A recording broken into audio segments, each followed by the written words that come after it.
We're not saying that divorced people are wrong. My husband is a divorcee. Yes. But all we're saying is that their spirits are associated with this divorce. But the thing I want to add to, preferably, you want to have your pastor, because that's your pastor. Definitely, even if you have to get a life coach or a marriage coach, they have to be saved. And some of our audiences are half saved. Half saved. Getting divorced. We're not saying that somebody who's been through a marital counseling is guaranteed a successful marriage. No, we're not saying that. Yes, I know. I do not want to work. Somebody help.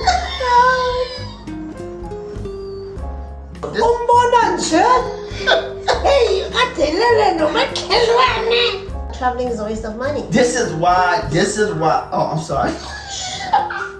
And I want to say, baby, I love you.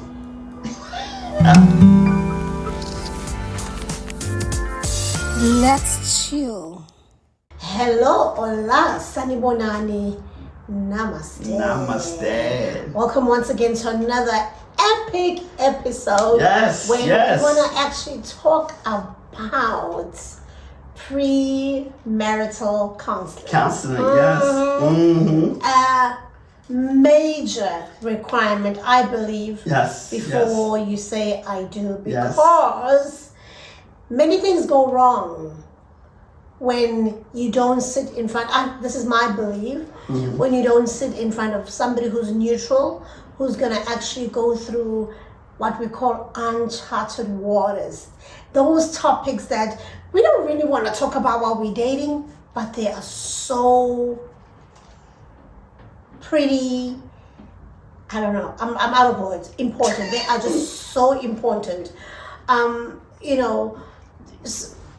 It helps you even find out your deal breakers, and if you're a person like us who dated for a very short time, never got to really know each other. When you sit down for premarital counseling, that's when you actually get an opportunity to have a stranger, preferably a stranger, or somebody that you trust, who has wisdom, somebody who's, in my belief, has to have had a successful marriage themselves. Key word. I'm going to tell you what happened in our instance. Repeat that though. A successful marriage is important. Yes. I'm going to tell you who married us, because of who, and I'm going to share some stuff about us. So just tune in while we talk about this really important topics, because our podcast, our intention is really to empower.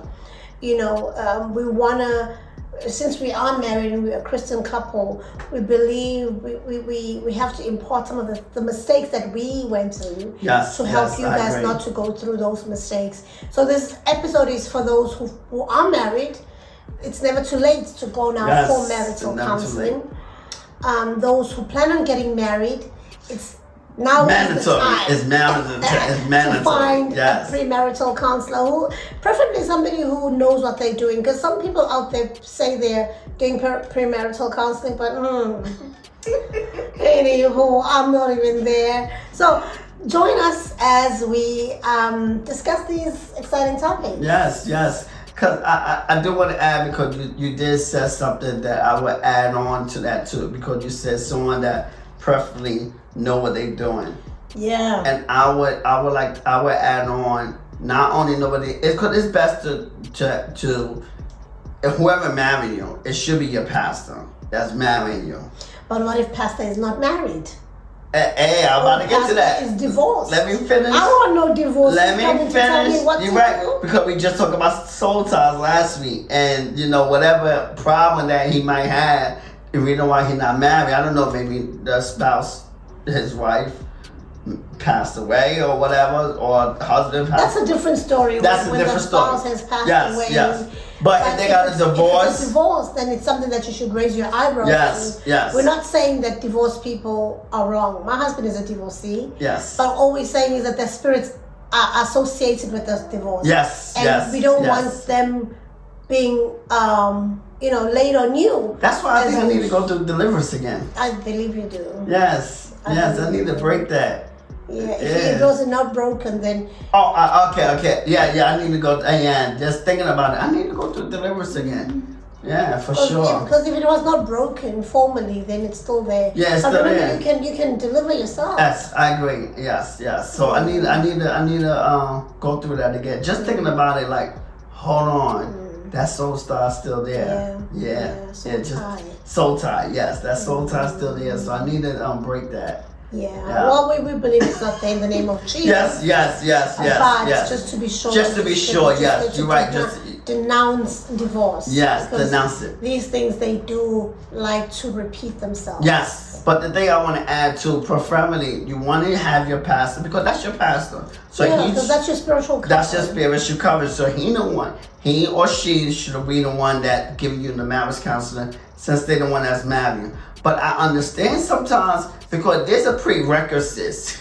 Yeah. That's a prerequisite, because sometimes pastors not qualified to get pre-married. Or they are in a crumbling marriage themselves. No, but it's about they don't know what kind of questions to ask. Or they are in a crumbling marriage themselves.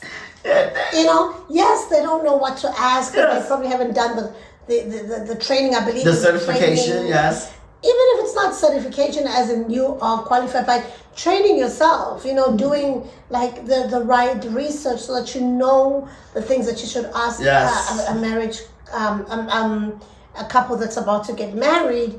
It's so important to be able to have that somebody who knows the right questions to ask and how to ask them. Yes, because and now here's the thing too. We say your pastor should be the first choice, because he's the one that's going to marry you. Because some pastors ain't going to marry you if they're not going to do the counseling. Yes, but if that person is not qualified or they're not asking, you can let that person because they marry you, and that's out of respect. But I say get a second opinion. Yeah. Just like when you go to a doctor, I hope you ain't gonna go. You're not gonna depend on one doctor. Yeah. You get a second and third opinion. I know churches that have, and I love those churches that have compulsory premarital counseling. Yes. You will not sign on that dotted line until you go through like a 6-week course. Yes, 6 weeks. Required, because you're gonna be married. 6 months. Yeah, you're gonna be married to this person for the rest of your life. What is supposed 6 months?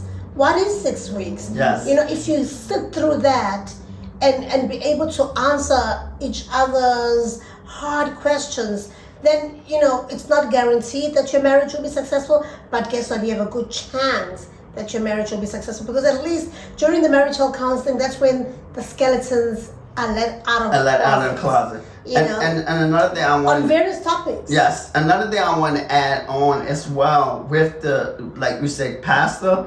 But if your pastor's not qualified, definitely a coach who's a certified coach. Because we have marriage counselors. Yes, and because they know what kind of, or life coaches or marriage coaches. That has they know what kind of questions to probe. They know what kind of questions to probe the individual to get them to speak. But definitely, even if you have to get a life coach or a marriage coach, they have to be saved. Especially if you want to do it biblically. But if you they should be saved. Well, if you're saved, not have to be. I know, but they should be. If you are saved, yes. Yeah. Thank you for correcting. Yeah, because some of our audiences are not saved. If you are saved. And some of our audiences are half saved. Half saved. So, they want to balance. I love it, yes. So. But preferably, especially those that are believers, you should get a person who is born again to do the marriage counseling, but those that are certified, like a certified coach or let me tell you something. The certification is an American thing. Like, not everything. I mean, like, let me tell you a secret. In America, everything needs a certificate. Even doing hair, doing nails, doing like everything. So yeah, even counseling people, you need that certificate. Well, it just showed that you went through training. That's what you don't really need. It's a good thing. It just showed you don't really need it. Yeah. But it does show that your credibility. It showed credibility. Yeah. It showed that you went through a training session to know what kind of question, the probing questions. I'm not against it. I'm just saying that it's another, because you have people who are really, really good at what they do, but they don't have the. They don't have it. Yes. And sometimes in this country, that becomes a red tape. Are you certified? No, but I know what I'm talking about. No, we need that paper. And well, it just shows credibility, and I think you should, even though you know what you're doing. But I feel like sometimes experience, trumps. I agree, it does. But how do I know?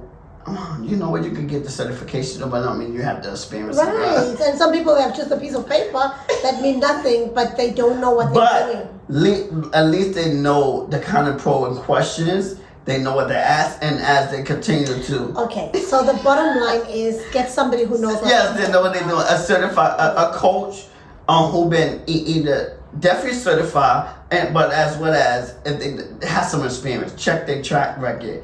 See how long they've been doing it. Especially if they don't have the certification. So a new person won't qualify?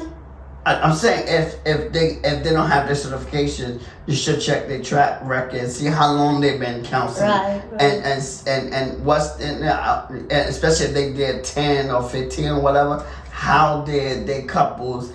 How did they experience it? And then ask them, and then another thing. Because that's why it's extensive, because you want to get through all the questions. Because here's the reason why.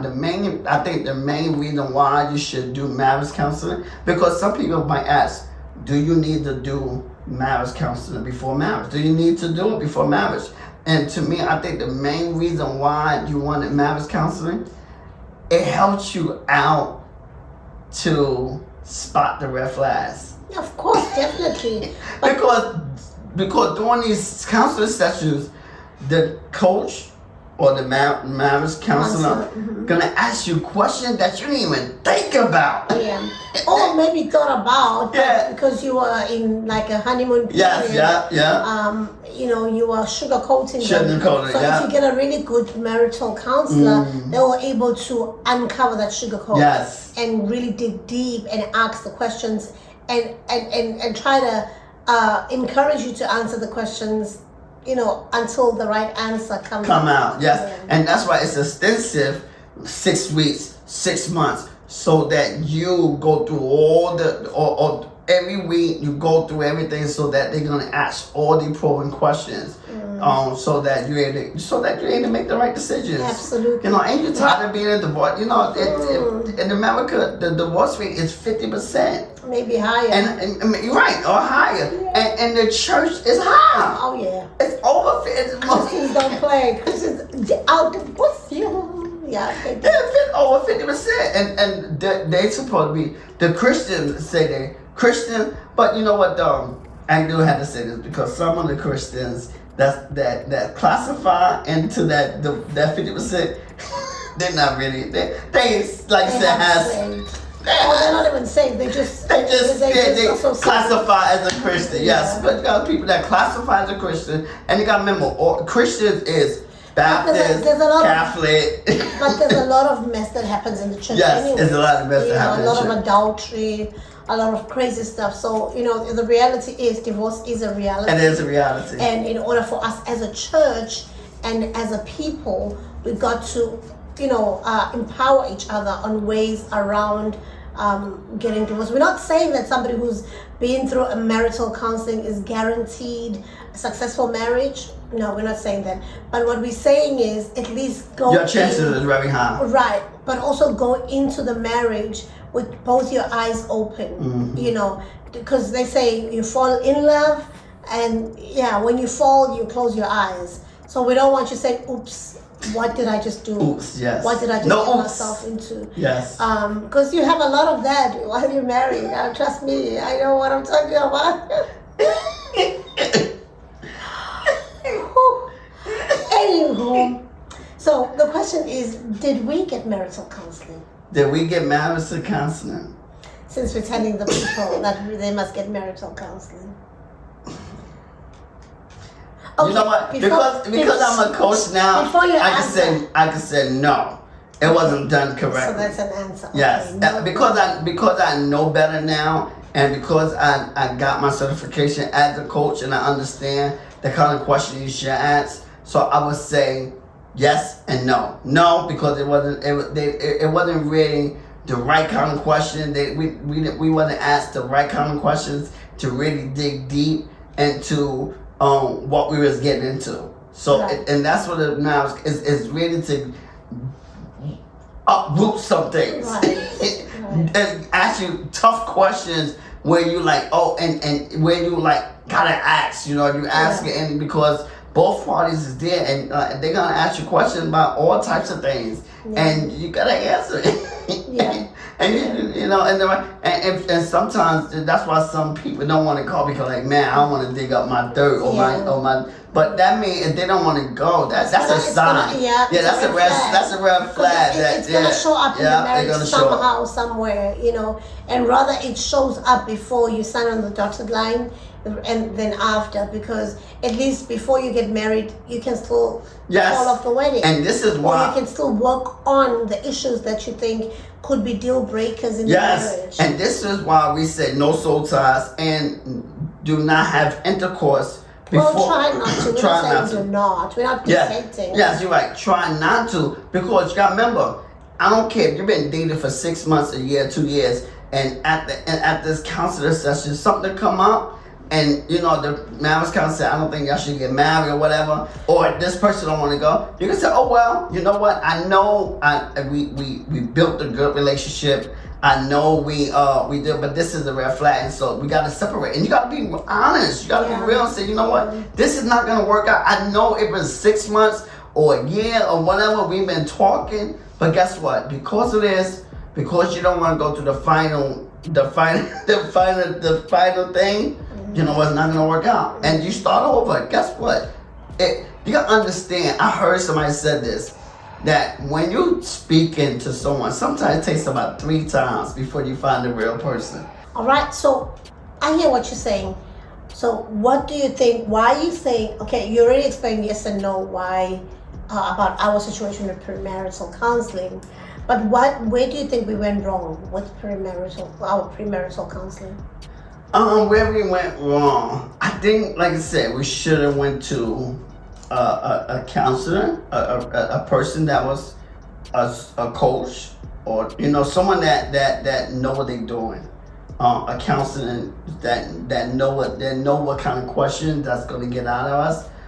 Because I know sometimes people have counseling sessions just to say they went, and that's not the right way to do it. Let me tell you, I think what our mistake was. Our mistake, first of all, was consulting people who we see as friends. That's true. Yes, as peers. Yes, they are ministers, pastors, etc., and married for quite a while, but they're friends. Yes, I'm sure they were a bit uncomfortable. It's gonna be biased. They are uncomfortable to ask certain questions. questions. You're right. Yeah. And we were going to be uncomfortable as well in telling them our truth. Yes, because true. we feel like they were going to be in our business. Yes, that's but then true. they never got to ask the questions that I feel like should be asked in a counseling and session. Maybe because of that, because it was close and friends, I think maybe if it was somebody else, it would probably be more probing questions or whatever. Yeah. So we don't know. And it was over dinner. I mean, it was over dinner. Even the setting was not. It was not for marriage counseling, because I feel like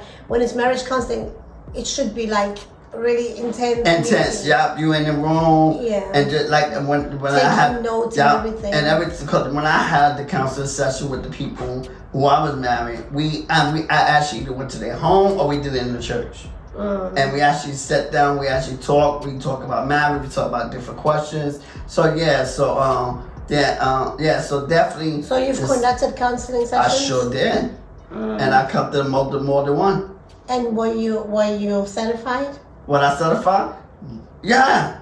I'm very certified, because my first counseling session, I kind of knew they was good for each other. I could sense it. I could feel it. You can't just sense it. I know, but you know what though? I mean, but the conversation, it was good. I mean, they were like friends for a very long time. But I'm like, that people date for 10 years, live together, and then divorce after 2 months of getting married. Yes, but you can't sense that. You still have to ask the questions. Of course, I ask the questions, but of course you ask the questions, but you can feel if they right for each other. And there was a bias in that as well, because the bride was your cousin. So there's bias in that. But still, I'm still gonna ask the questions. You're right, it's still biased. But I'm not gonna say a family member cannot marry an individual or cannot do counseling if they qualify. If they now, I do think, because I wasn't a certified coach at that time, I do think if I went through the training, I would ask more questions, because now I knew what I would have been better prepared to answer. I did ask questions, but I would have went more in. I would have dived more into the questions. And because I would have knew what to provide out of that counseling session. But I can say the people I married, they're doing very well. So I'm happy. They still happily married. Well, we hope. Yes, we hope. But the way I see it, they're still happily married. And one of them, the gentleman is a Muslim, and she's a Christian. Unequally yoked right there.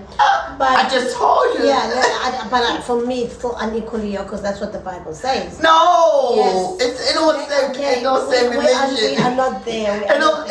When you see Muslim, when you see Muslim, I'm not there. The beliefs are totally different. They're totally different. I don't care what you say. The beliefs are totally different. You know, one is praying 5 times a week, a day. One is praying once or twice a day. One is practicing Ramadan. One is practicing Easter.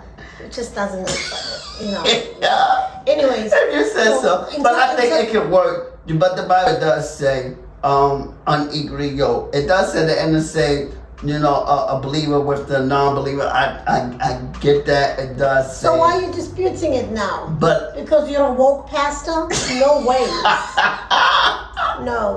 I'm not woke. Bible is Bible. It's just revelation that the Lord revealed to wrong me. Revelation. But no. But this is what I see, that I think it does, even though it does set up, but I think it can work. It's all We're not going to change God's word now, are we? No, we're not changing. Moving on. We're not changing God's word. I think from what we just spoke about, the importance really of premarital counseling is to help build a strong relationship, strong foundation. Yes, because if the foundation is strong, the house is gonna stand. Yeah. If it's shaky, the house is gonna crumble. And I think one of the mistakes that we made in our marriage as well was being married. And I said this, but stubborn. Was being married by someone who is not married. Mm-hmm. I don't believe in that. Somebody who's gonna marry somebody must be married, as far as I'm concerned. Yes. That's another mistake. Because then how does that person even counsels you about marriage when they are not in marriage themselves? Mm-hmm. And I raised this. This was supposed to be a red flag on me that I'm marrying a stubborn man. He just ignored me. I mean, the person that married us was a really great person. Yes. This is our first marriage. Second marriage, we did it correct. Yes. Well, not second marriage, but the anniversary. We because knew that couple, I know for a fact that they're happily married. Just to Pastor Calusa and Mrs. Calusa. Yes, shout out. They are happily married. They are God-fearing. I'm not saying our first pastor was not, but I'm just saying that he wasn't married. That's the big one loophole was that he was not married. Yes. And we don't know his background. Yes. Whereas the Calusas, I know for a fact because they've been family friends for a while, and. And they conduct marital counseling, but 5 years later in marriage, I don't think we needed marital counseling as such, premarital counseling, but counseling is always needed in marriage, always. I don't care how old you are in marriage, Yeah. But again, too, that would have been biased as well, because they knew you, they didn't really know me. Yeah. So that would have been biased as well, so for that. But for people who are professional, I think where we went, they're able to. But still, I think where we went where they didn't know neither one of us. You know, so for the retreat. The retreat. Yes, yeah. That was a good one because they didn't know neither one else. Right. Because they were about. So it's really new. Because some people that did spoke to us that knew you, I could feel that it was more biased. I could feel that I was being attacked. I could feel it. I was being attacked. But you had a lot of mistakes. It wasn't being attacked. I was being attacked. They were pointing out a lot of your mistakes. I was being attacked. Anyways, so I guess some of the things that we are sharing right now are evident of the importance of premarital counseling. Yes. And if we had sat down and spoken about these things, I feel like we would have come out better. Yes, we would have came out better. I agree. I think we would have came out better because not saying that by you going to premarital counseling, not saying you're not going to get married. It's just iron out some things. You're able to navigate uncharted waters. Right. But also just helps you with, learning effective communication. Yes. They teach you how to listen to each other, how to be a good communicator in marriage, which you always say is 80-20. Yes. 80% listening, 20% talking, which hardly happens in marriage because everybody wants to be heard in marriage. Not just good communication, but they help you with even conflict strategy. Yes, conflict because strategy. You're gonna not see eye to eye. Yes. You are two grown ups with 32 teeth in your mouth, some missing, some broken, some old, my point is you come from two different backgrounds, two different families. You are going to at some point in your marriage not see eye to eye. If somebody tells you that they see eye to eye with their spouse, they've never had an argument or a misunderstanding, they lie. They're lying. Or somebody's faking it. Yes. Somebody's not being real. There's that quote again. A lot of people can have a public success but a private failure. Absolutely. You got a lot of people that look good in the pulpit. They look good in the church, but at home, oh my God, they raise it hell like the devil. Other good thing about marital counseling is that it helps, iron out certain things that you are not sure of, that you are scared to ask. Yes.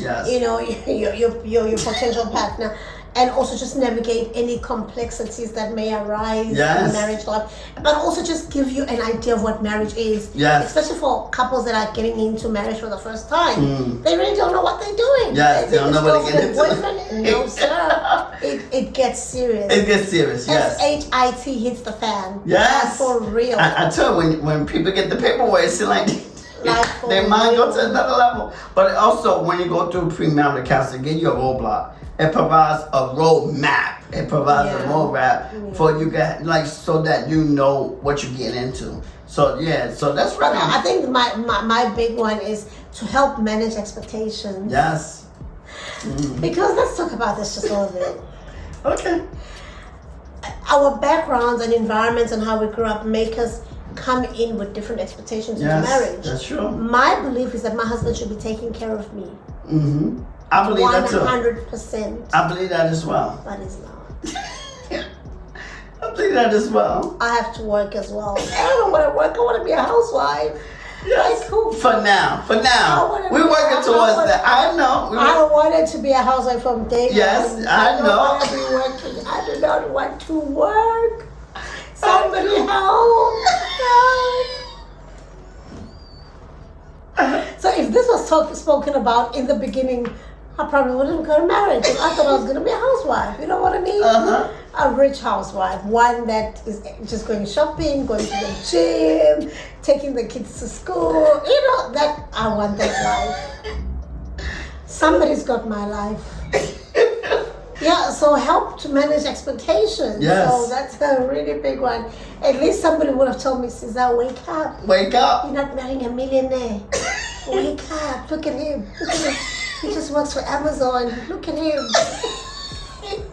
I did work for Amazon back then. I did. Oh, God. But also, I was just... But we're not saying Amazon's a bad job, because you got some people out there that work. They're doing good. Yes. I mean, don't say... But you can't be... Even those individuals that's low level tier, you can't say because, we can't talk down on. I'm not talking down on anyone, but they have, if they low tier, they have to work and their spouse have to work. If Yeah, you're right. New Jersey is expensive. So not one person is going to be working. You both have to work, which means I won't be a housewife. Yeah, because New Jersey is expensive. Look at this face. Look at it. This is housewife, a rich housewife material. Rich auntie vibes. Rich housewife vibes. You know what I mean? I'm supposed to have a makeup artist even right now. I'm supposed to have a cook, a cleaner. I'm supposed to have a gardener. I'm supposed to have all this. I don't have none of that. Write it down. It's coming. But yeah, New Jersey, it is expensive. I think to live in New Jersey comfortably, you should be probably make over $150,000 comfortably. Both of you. Both of you. Between the both of you, it should be over $150,000. No, for each. No. Comfortable each. In New Jersey, we're making around that money between the two of us. We are making over $100,000. Yeah, we are making over $100,000. Yes. Yeah, but still. You're right. We all making over $100,000. Yes. You work hard to get it. Anyways, but also another thing. I think because rent is expensive in New Jersey, and then we both got cars, all mortgage. But rent and cars and insurance and groceries. Yes. Especially if you're eating like whole food and you want to eat healthy. And I ain't compromising. You're not supposed to compromise your health. But you do when you don't have money. You know. What do you do? So another thing I also said that's important for premarital counseling is that it encourages personal growth. Yes, and personal growth. It also strengthens the bond between the partners because now you know this person at a deeper level. Yes. It's not just surface. Yes. But it's deep. Deep, yes. And for those individuals, and now, do you think people should get married if they don't have no money? Because there was a topic too. Do you think people should get married if they don't have no money? If they broke? The truth of the matter is, my honest opinion. Go ahead, come on, tell us. Is it good? A big fat no. Because marriage, you know. So even with, what about children? Should people have children if they don't have no money? No, they shouldn't. I agree. Because finances play such a huge role in your marriage. And most marriages crumble because of finances. Finances and intimacy. Yeah. They're the two biggest. Mm-hmm. Finances and intimacy. Yeah, but mostly finances, because I wouldn't stress. I wouldn't mind staying married to somebody who can't give me intimacy but can give me a fat bank account. I'm happy. You happy? Like, I'll be happy in a limousine than be in a shack. Come on. Yes. You know, like, come on. You can work around it. You can go for treatments. Yes. You can, you know, if the money is there. There's no money. There's no intimacy. Yeah. You can't work around anything. That's a doomed marriage. Yeah, you can, because it frustrates. You got worrying about, oh man, you got bills to pay. You got to do this. You got to do this. So finances is the biggest thing. So that's why you should want to have your ducks in a row. You should want to make sure you. I don't think a man that's not working should be married. Honest to God, I don't. Yeah, especially not married. Unless, because some people prefer to have a spouse that's not working and the husband is willing to be a house husband. But if that person making money though. Yeah. If they're making enough money to provide for the home. Yeah. You know, but if they. Of course, you can't have a house husband and you're not making enough. You know? Yeah. Would you be a house husband? I wouldn't mind being a house husband. I could be but you know what though? I don't know, because I have a lot of energy. I like to work. Well, you're going to use the energy to clean the house. No, but you know, I have a huge vision. So it's a lot that I want to do. So I think I would go. I think I could be a house husband, because there's so much that I would like to do to help people, to build people up. So I don't think I could be a house husband because of that reason, because of my vision. So another thing is that I know that premarital counseling helps to build a stronger bond between the couple. Yes. This can be spiritual. This can be even psychological. Because it opens up so many things. You know, so many questions, and it just. there's a lot of crying also that happens in counseling. Yes. There's a lot of eyebrow raising. There's a lot of surprises because there are things that are not spoken about when you're dating. Yes. Or things that are avoided while you're dating. So, I mean, I can't stress it enough. Go for counseling. Go for counseling. When you're married, go for counseling. Even when you marry, pre-marital counseling, you definitely should, because that should be like, okay, that should be like just a no. Like, okay, so I'm gonna. I'm actually sad that we missed the what you call the what? The thing that we went to last year. This year we didn't go. The marriage retreat. You know, because that's a good one where we yes, were it was going a good to one. complete strangers. Yeah, it was a good one. You know, when you go to people that know you, it's a different ballgame altogether. It was a good one. In South Africa, they will say it slaps differently. It slaps differently. It slaps differently. It doesn't hit the right way. It slaps differently. Yeah.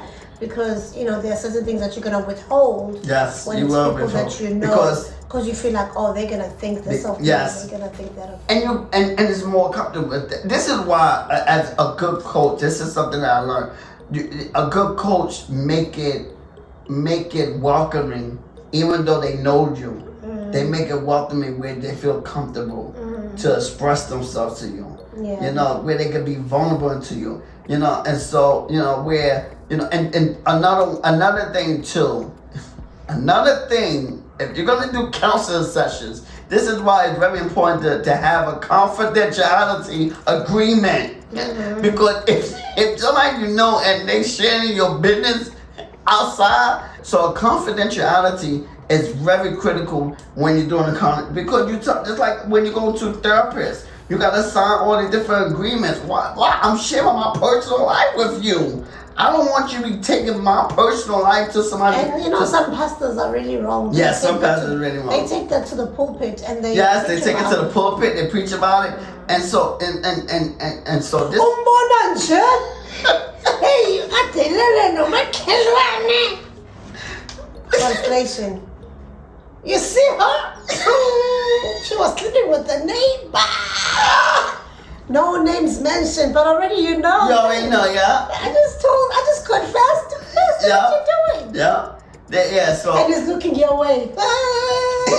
Side eyeing you. But yeah, confidentiality. But that's why a confidentiality clause. If you go to somebody you know, because this is when you want to open up. You want to be comfortable to because when we went to that extensive, oh my God, we shared some things that like, whoa, we got deep.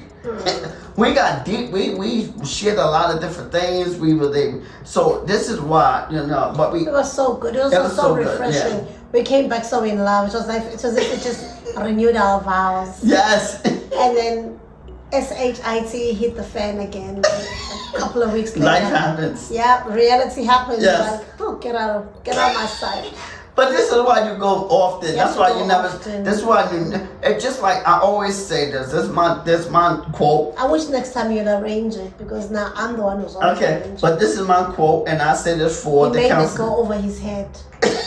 No, I heard what you said. This time I will arrange it. Okay, I heard that part. But this is my quote: is no teaching, no revelation. The more you learn, the more you grow. Yeah. So it's so the same thing with counseling. The more you go counseling, as often as possible. This is why I'm for the masterminds, the webinars, the lunch and all the different things, because the more you learn, the more you're able to grow. The more you go to these counseling sessions, the more you're able to connect with your spouse. And you know, the beautiful thing about if you get somebody who's trained and knows what they're doing, they like therapists. Therapists don't just talk. Yes. They give you exercises. Yes, they give you exercises. You know, because sometimes some people like yourself, they are learners by doing. Yeah, by doing, yes. And not by hearing or saying. Yes, yes. So if you like in our case, I'm a learner by.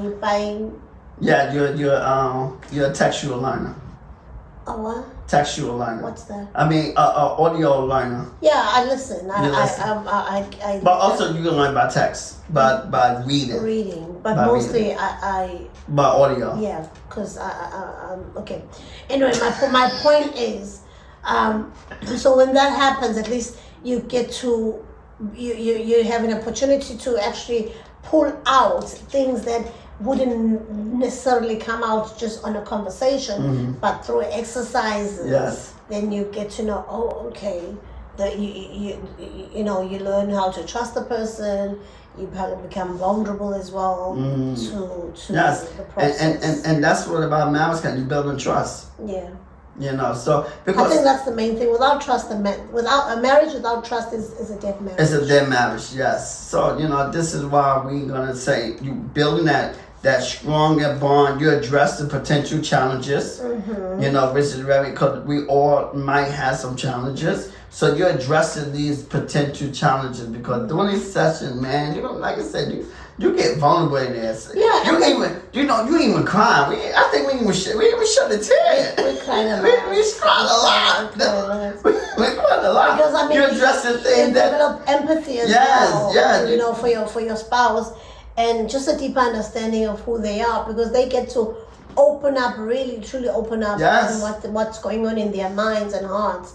So it's so important. There are things that we learned of each other, that because we had went there 3 years into the marriage, 4 years into the marriage. 4 years. But still, there are things that we had learned for the very first time, about each other. So you can imagine if we've been doing this every year, at least twice a year, how strong our marriage would be. Yes.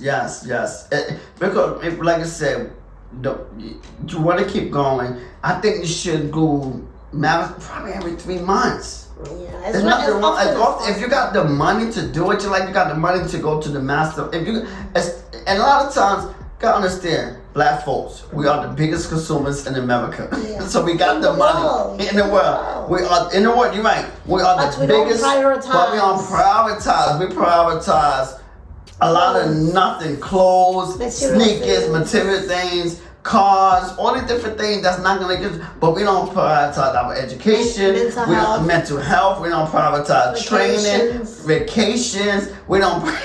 You have to throw that vacation in there. Because it's important. That's relaxation. You have to help you reset. But if you want to make it, don't you feel good after we came back from Maryland? Because in change of scenery is something. It does something to you. Yes, and so we the biggest consumer. So we have money to do other things. But when it comes we choose, yes. To do. So instead of you buying sneakers, not to do progressive things.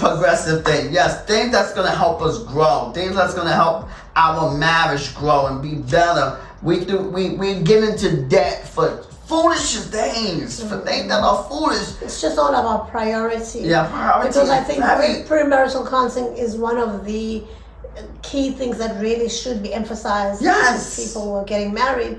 And I think that's why because we were talking about relationship for the last couple of weeks and soul ties, I feel like, you know what? Let's touch on this premarital, I think, because it's very important before we moved on to the next topic. So we're trying to correct our mistakes through you guys, that do it right. Do it right. You know, we went through a lot of hurdles in our marriage because we did not do premarital counseling the right way. I feel like if we had done it right, some of the things that we discovered along the way would have been overcome if we had done premarital. Yeah, because doing this premarital counseling, you're going to you're gonna address the potential challenges so that you can develop strategies to overcome those challenges. And that's what it's about. Okay, you got a challenge, but how are you gonna overcome it? Yeah. How you gonna get to the next level? You know, the thing is, I said something before. I said no excuses, make adjustments, right? But I want to add this, right? No excuses, make adjustments, right? And execute. So allow you to address challenges, allow you to develop strategies so you can have a better execution in your marriage. Right. Or in any relationship or business relationship, anything. It allow you to have no excuses, allow you to make different adjustments to them challenges so that you can make better executions in your marriage or relationship. And also just to build resilience in the relationship. Yes. Because marriage is no child's play. If you're a child, don't get married, please. It's not for kids. Yes, it's not for kids. Over 25, at least. Over 25 at least. 25. Don't even think about it, yeah. Because, there's just, I think there's a demon that's hanging over marriage. Because you're okay while you're dating. The minute you get married, S-H-I-T, just... I'm not gonna say now if you Keeps find somebody, you're 20 years old, y'all But I been think if dating you're for. too young, like just enjoy life. Why are you rushing? It depends if both of you want it. I think it both, because some people do get married at 18 or 19, True. and that's their high school sweetheart. So I can't, if that's what they want, if they like, because a lot of times, see, the reason why most people say, oh, don't do, because they feel like, oh, I got a lot of live, like, what? Yeah, because most couples, they're not on one plate, on one level. Like, for example, because if you're talking about partying and you're talking about sleeping around with other, that's not a life. well, sometimes you want to discover that. I'm not promoting. Nah, that's not a life. But what I'm saying. That's how the word categorized. Oh, you living life. No, you can live. Living life to me is I'm made to travel. I'm made to enjoy myself. I'm made to go free to come as I. That's me living. Not messing around doing it. Nah, I don't think. But then there are instances where I know a couple who loves to travel. Yes. Loves to travel. Mm-hmm. But the partner is like, traveling is a waste of money. This is why. Oh, I'm sorry. This is why premarital counseling is very important.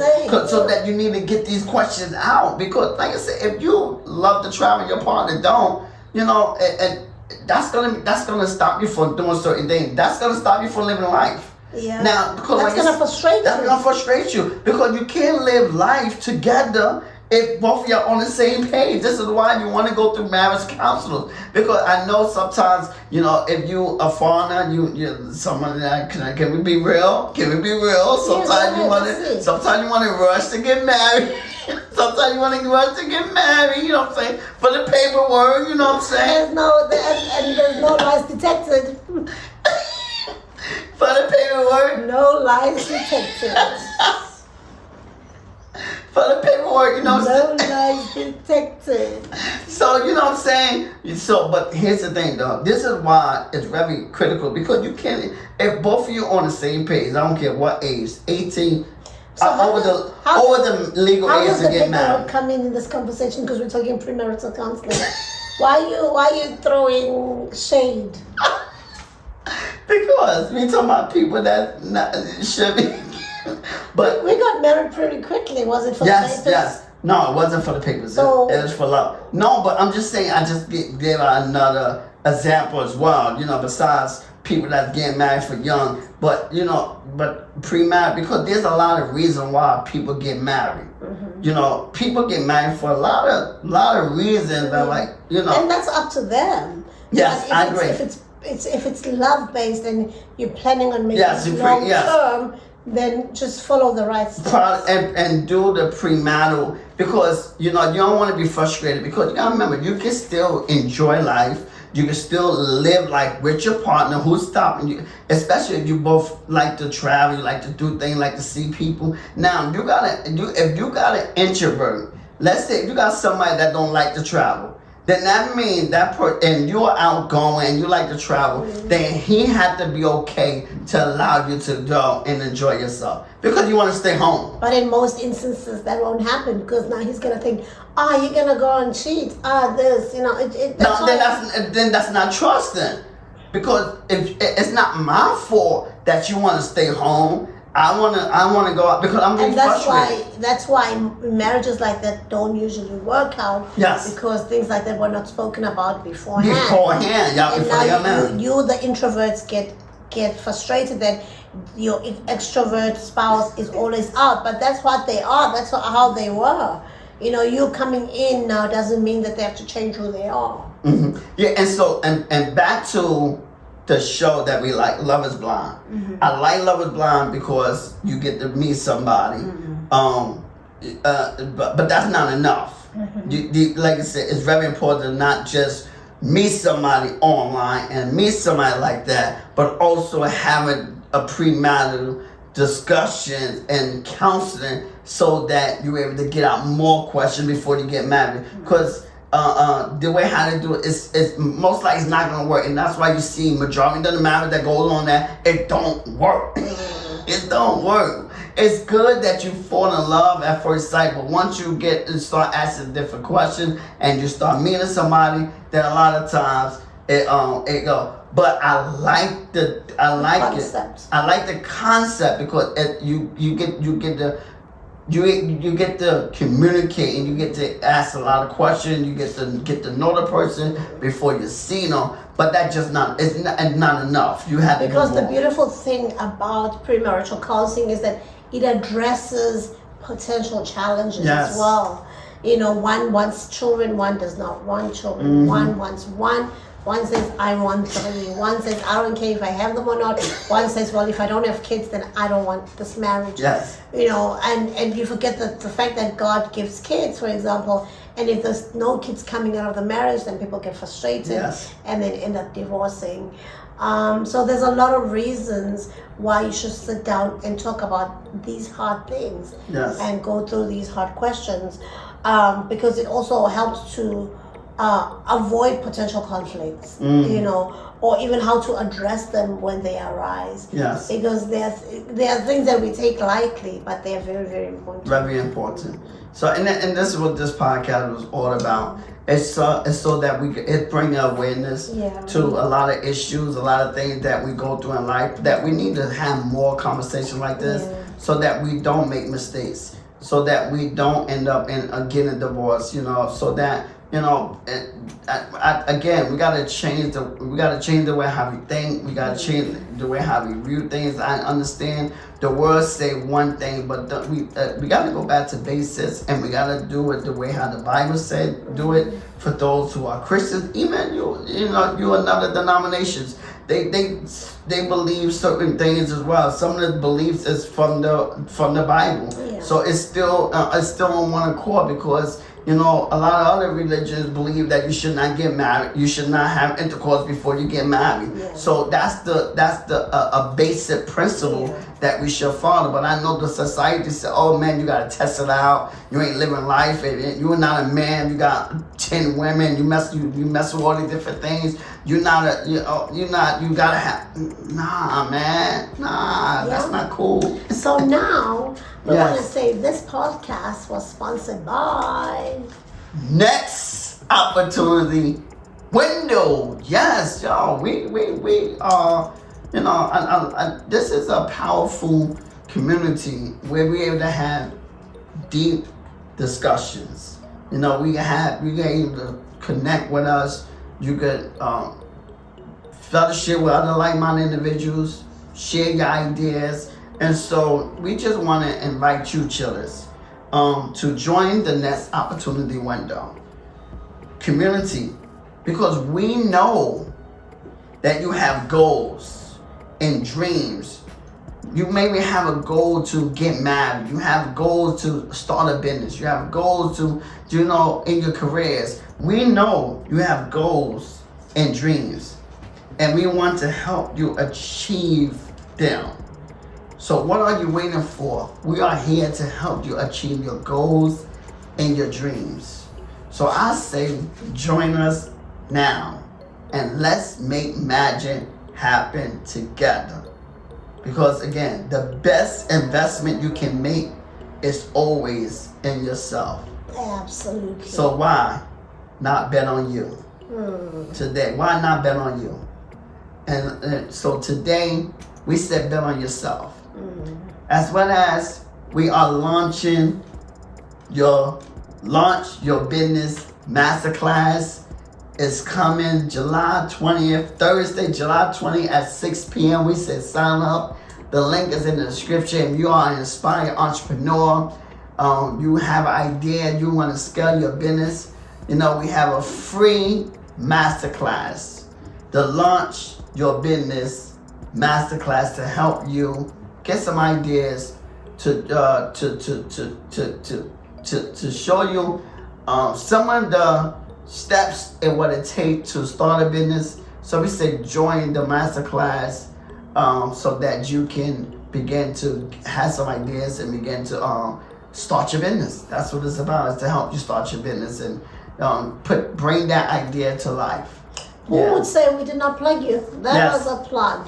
But lastly, as we close off, just as an emphasis on premarital counseling, we want to help you create that lasting love story. Yes, that's what it's about. Yeah, like that's what it's about. Let it not be tainted by things that can be fixed before you get into marriage.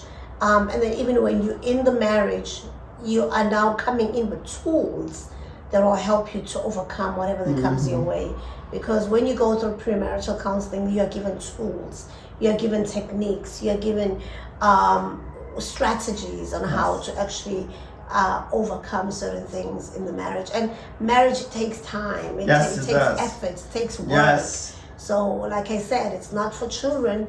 So go in there with both eyes open and with your heart open. Yes, share your goals, share your dreams. Yeah. Listen to each other. Listen to each other. Show some empathy. Show that you care. Be open to it. It's all about express love. Intentionally. Do things for your spouse that you don't ordinarily do. Just serve each other. Yes. Serve each other. That's what it's about. Yes. And I want to say, baby, I love you. Love you too. I love you. I thank you for doing this podcast with me. I appreciate you. Sometimes I am too tired to sit in front of a camera, but hey, I promise to serve and do this, so here we are. So anyway, thank you, Chaplain Chillers, for tuning in. And we hope that you enjoyed that episode. If you have not subscribed to our channel, please do subscribe, share it, and leave a comment below and tell us how you'd like us to improve, or what other topics you would like us to cover. But also, we also love for you to listen to the audio platforms of this podcast, and you'll see all that on the screen, where you'll find it on any of your podcast channels. And also, we don't want to close off by saying we'd love to be your friends on social media, especially Instagram, so you can follow us or follow me rather at Lady Siza 1 on Instagram. And get inspired by LJ, and that's opportunity window. And you can follow us collectively at Chilling With The Chaplins. On all social media. And on that note, listen to audio. Yes, I've already said. Okay. He wasn't listening. On that note, we want to say thank you for tuning in. Yes, and if you enjoyed this video, check out the next video we have for you right up there. Right. Yes, we said thank you. We'll see you in the next video. Take care. Bye-bye.